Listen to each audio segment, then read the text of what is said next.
আপনি রাস্তার মাঝখানে দাঁড়ায় আছেন কেন? মাথায় সমস্যা নাকি আপনার? এখনই তো অ্যাক্সিডেন্ট হয়ে যেত, তারপর দোষটা হইতো আমার। তো এখনো দাঁড়ায় আছেন কেন? সরেন। সরি।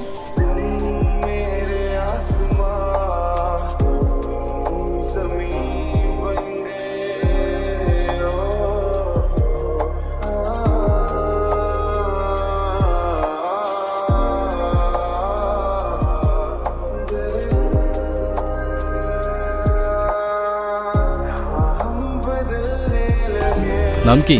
নূপুর। এভাবে একা রাস্তায় দাঁড়িয়ে আছেন কেন? কোনো সমস্যা? আচ্ছা, আপনি কোন দিকে যাচ্ছেন? কেন? না, এমনি।